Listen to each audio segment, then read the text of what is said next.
Bloco 1. La provocación inicial. ¿Sabes lo que más me molesta de la historia del diluvio universal? No es que sea falsa. Historias falsas abundan en todas las culturas, y la mayoría son inofensivas. Lo que me molesta es que esta en particular fue diseñada para que creyeras que la humanidad entera merecía morir ahogada, y que solo un puñado de obedientes merecía sobrevivir. Piensa en lo que significa eso. No es solo un relato antiguo sobre lluvia y arcas, es una declaración brutal. Todos ustedes están condenados, excepto los que se sometan ciegamente. Durante milenios, millones de niños crecieron escuchando que su especie, desde el inicio, fue tan corrupta que el mismísimo Dios tuvo que exterminarla. ¿Puedes imaginar el peso psicológico de crecer con la idea de que tu mera existencia ya es una amenaza a los ojos del Creador? Hace 350 años, un joven filósofo judío llamado Baruch Spinoza se atrevió a leer esta historia sin la reverencia automática que nos inculcan desde la infancia. Y lo que vio era tan evidente, tan peligroso para los poderes de su tiempo, que lo excomulgaron, lo maldijeron, lo expulsaron de su propia comunidad. Su crimen: decir en voz alta lo que cualquiera puede ver si abre los ojos. Esta historia no describe a un ser perfecto, sabio e infinito.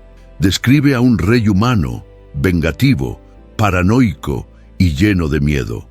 Hoy te propongo un experimento muy simple, pero muy arriesgado. Vamos a leer la historia del diluvio como si fuéramos detectives forenses, analizando la declaración de un testigo en un juicio.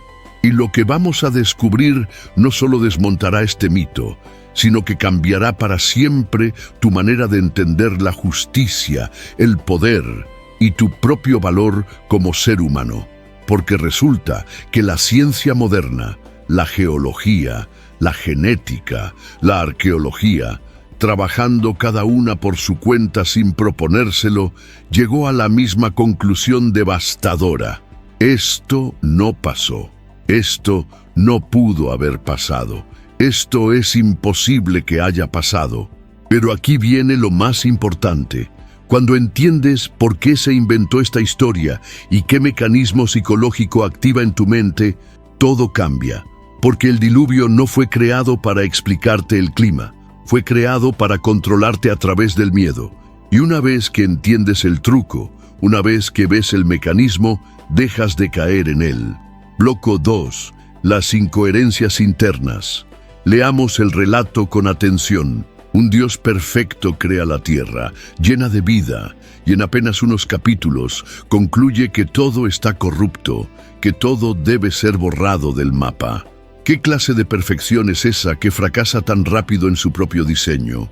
¿Qué sentido tiene arrepentirse de haber creado al hombre si se supone que ya lo sabía todo de antemano? El texto dice: «Y se arrepintió Jehová de haber hecho al hombre en la tierra, y le dolió en su corazón». ¿Arrepentimiento? ¿Dolor? Eso no son atributos de un ser infinito. Eso son emociones humanas, de alguien que siente que las cosas no salieron como esperaba.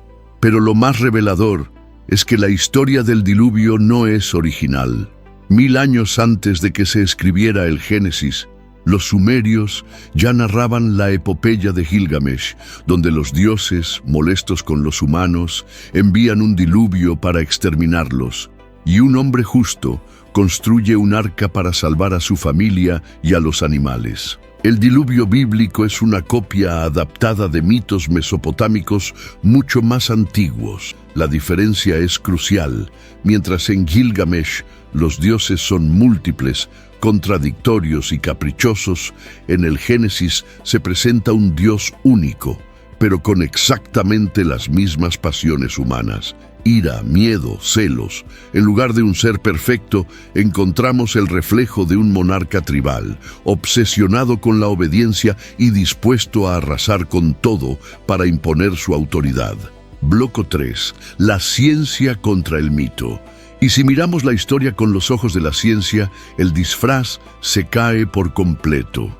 Un diluvio global que cubra todas las montañas es físicamente imposible. La cantidad de agua necesaria no existe en el planeta. La geología nos muestra capas de sedimentos, fósiles, cadenas montañosas que se formaron durante millones de años. No hay ni un rastro de una inundación planetaria reciente.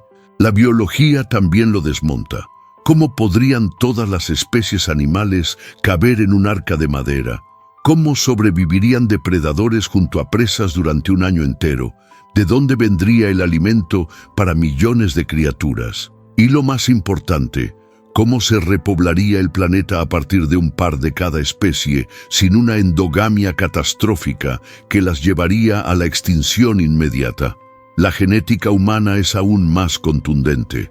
Si toda la humanidad descendiera de una sola familia, Noé, su esposa y sus hijos, nuestra diversidad genética sería prácticamente nula. Los estudios de población muestran que nunca hemos bajado de varios miles de individuos como mínimo. Nunca fuimos solo 8. La arqueología añade la última estocada. Mientras supuestamente el mundo entero estaba bajo agua, civilizaciones en Egipto, China y Mesopotamia seguían desarrollándose sin interrupción. No hay registro de un cataclismo global. Hubo inundaciones locales, sí, muchas y devastadoras, pero no un diluvio universal. Bloco 4.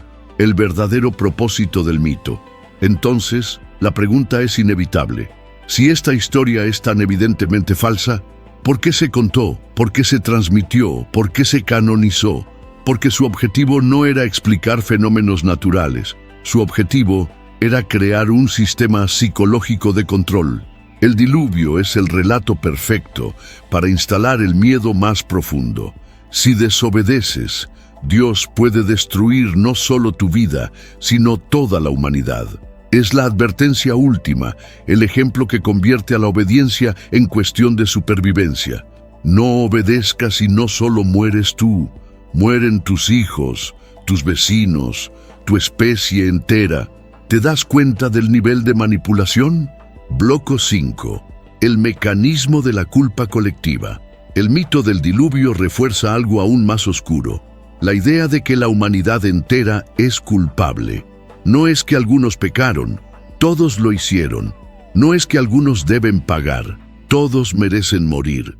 Este mecanismo psicológico es devastador porque te coloca en una deuda infinita desde el nacimiento. Si existes, ya eres culpable.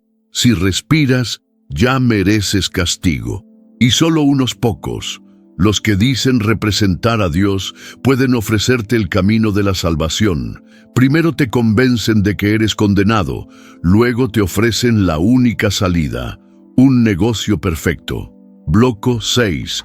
El impacto político y social. No se trata solo de religión. Este mito también justifica estructuras de poder muy concretas. La figura de Noé como patriarca absoluto legitima el dominio del padre sobre la familia, del sacerdote sobre la comunidad, del rey sobre el pueblo. El mensaje subliminal es claro. Los justos son pocos, los obedientes son pocos, la mayoría está perdida, y tú debes someterte a la autoridad de los elegidos si quieres sobrevivir. Este relato ha sido utilizado durante siglos para reforzar jerarquías, para justificar guerras, para normalizar la violencia en nombre de la voluntad divina. Bloco 7. La verdadera historia según la ciencia. La ciencia nos cuenta algo muy distinto. Sí hubo diluvios, pero no universales. Inundaciones locales devastaron regiones enteras.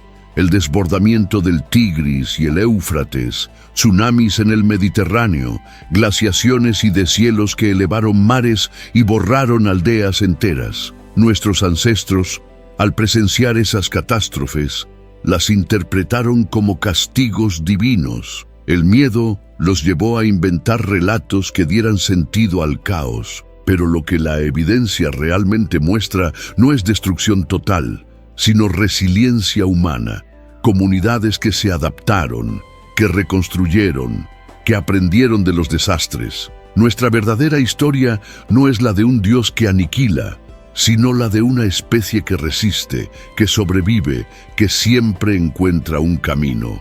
Bloco 8. La liberación espiritual. Spinoza lo entendió con una claridad luminosa. Dios no es un tirano con barba blanca en el cielo.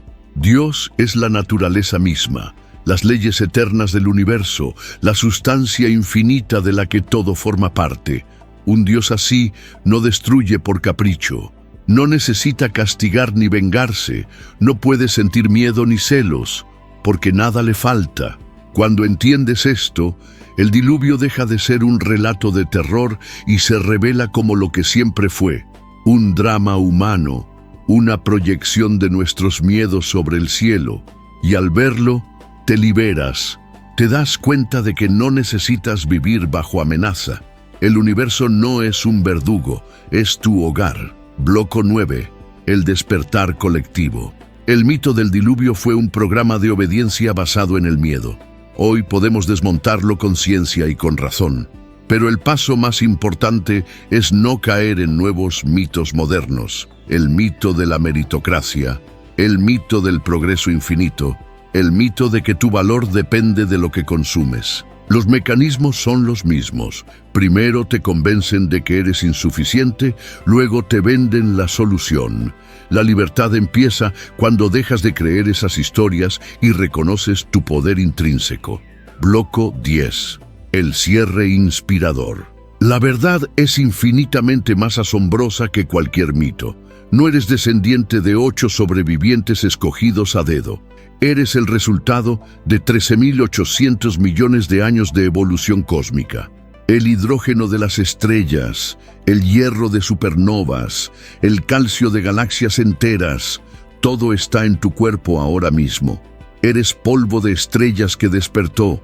Eres la vida que sobrevivió a glaciaciones, a volcanes, a asteroides, a extinciones masivas.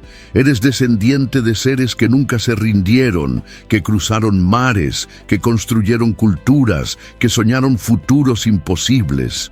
El verdadero milagro no es un diluvio que destruye, es un universo que crea. No es un Dios que mata, es una naturaleza que florece. No es el miedo a morir, es la libertad de vivir. La mentira del diluvio quiso hacerte creer que solo sobrevivirías obedeciendo. La verdad es que tu existencia misma ya es la prueba de que la vida nunca se rindió. Ahora la elección es tuya, seguir cargando culpas que nunca fueron tuyas, o despertar a la realidad de tu verdadera historia.